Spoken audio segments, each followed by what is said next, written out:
श्री शिवाय नमस्तुभ्य महाराज। पूजा घर में रखा लोटा पैसों को राख बना देता है। ये 3 गलतियां भूल कर भी ना करें, लक्ष्मी घर से चली जाती है। महाराज, आप सभी लोगों ने कहीं ना कहीं किसी न किसी के घर के मंदिर में 1 लोटा जल भरा हुआ जरूर देखा होगा, पर आपके मन में भी ये बात जरूर आती होगी कि यह 1 लोटा जल आखिर घर के पूजा घर में भरकर क्यों रखा जाता है। और घर की छोड़ो, आपने मंदिर में भी देखा होगा कि मंदिर में भगवान की मूर्तियों के पास में भी 1 लोटा जल भरकर रखा जाता है।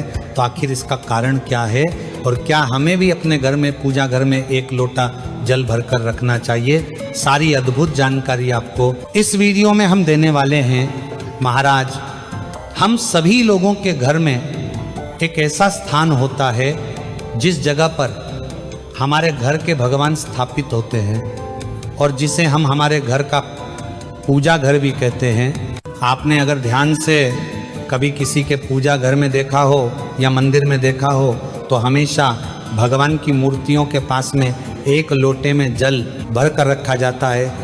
अब ऐसा जरूरी नहीं कि वह लोटे में ही जल भर कर रखा हो, आपने कटोरी में जल भर कर रखा हुआ भी देखा हो, गिलास में जल भरा हुआ हो। तो कहने का मतलब यह है कि भगवान की मूर्तियों के पास में किसी भी रूप में आपने जल या पानी रखा हुआ जरूर देखा होगा। तो आखिर इसका कारण क्या है? तो महाराज, जिस तरीके से हमारे लिए पानी बहुत ज़्यादा जरूरी है, उसी तरीके से भगवानों के लिए भी पानी बहुत ज़्यादा जरूरी है। क्योंकि आपने ये बात जरूर सुनी होगी कि जल ही जीवन है।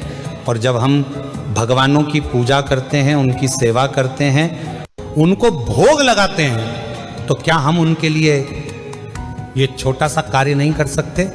सिर्फ 1 लोटा जल अगर कोई अपने घर के पूजा घर में रखता है तो इससे उस घर के भगवान वैसे ही प्रसन्न हो जाते हैं और उस घर में सुख और शांति आना भी शुरू हो जाती है। उस घर में सदैव भगवान का आशीर्वाद बना रहता है। इसीलिए महाराज, आपको भी अपने घर के पूजा घर में 24 घंटे 1 लोटा जल भरकर जरूर रखना चाहिए। अब महाराज, ये 1 लोटा जल भरने के कुछ नियम होते हैं। और जब हम भगवानों को 1 लोटा जल भरकर रखते हैं तो वह जल हमें कहाँ से लेना होता है, उस जल को कब बदलना होता है, कौन से लोटे में हमें जल रखना होता है, और क्या लोटा ही रखना जरूरी है?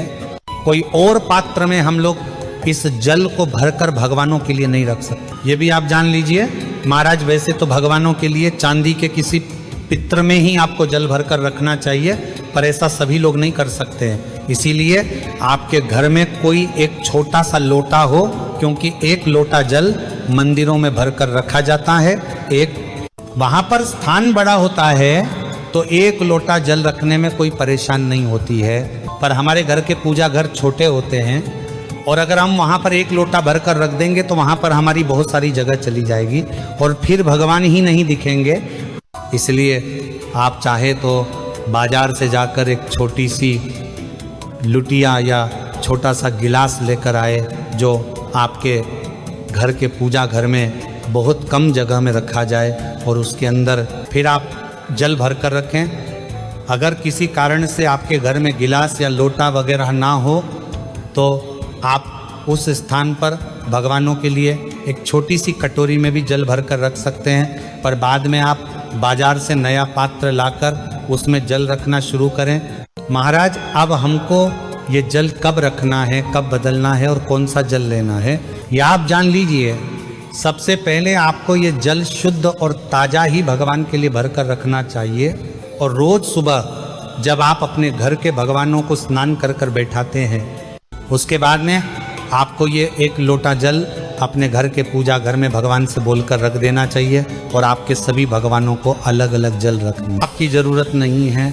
आप एक ही पात्र में सभी भगवानों के लिए जल रख सकते हैं। महाराज, अब जिस तरीके से आप रोज़ भगवानों के स्नान का जल भरकर रख देते हैं, उसी तरीके से आप लोग भगवानों के पीने का ये 1 लोटा जल भी भरकर अलग से रख दिया करें।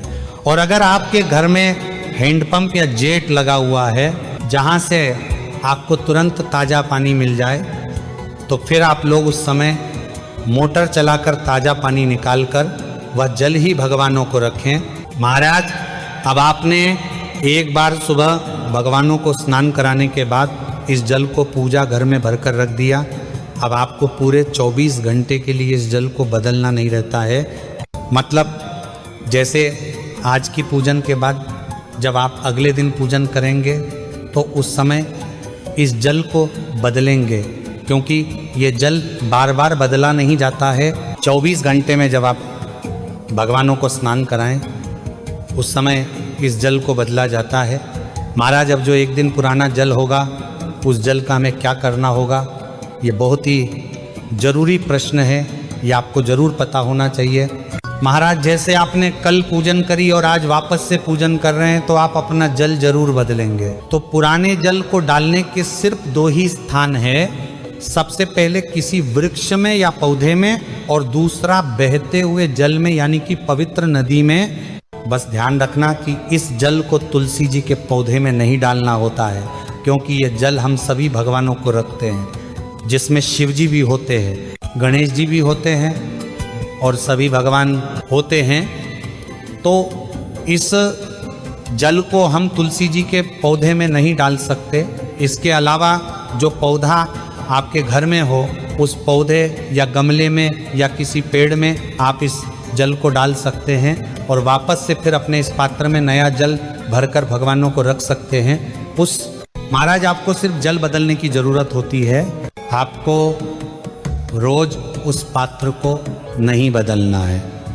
जिस पात्र में आप इस जल को भर कर रख रहे हैं महाराज, इसी के साथ में कोशिश करें कि उस जल को आप हल्का सा ढक कर रखें। मतलब भगवानों को पीने के लिए थोड़ी सी जगह लोटे के ऊपर छोड़ दें, बाकी उस जल को ढक कर रखें ताकि कोई भी मच्छर वगैरह उसके अंदर ना जा सके और वह पानी शुद्ध रहे। महाराज, ये एक लोटा जल सभी को अपने घर के पूजा घर में जरूर रखना चाहिए, क्योंकि इसको रखने से घर के सभी भगवान खुश रहते हैं और घर में कभी भी कोई मूर्ति या प्रतिमा चटकती नहीं है। महाराज, इस तरीके से पूजा घर में 1 लोटा जल रखने के नियम होते हैं। अगर आप लोग भी अभी तक अपने घर में 1 लोटा जल नहीं रखते हैं तो आज से ही रखना शुरू कर दीजिए। और क्या आप लोगों को यह बात पहले से मालूम थी? कमेंट में ज़रूर बताएं। और आपको हमारी ये वीडियो कैसी लगी वो भी ज़रूर बताएं। और आप हमारी ये वीडियो कहाँ से देख रहे हैं कमेंट में ज़रूर बताएं। श्री शिवाय नमस्तुभ्यम महाराज।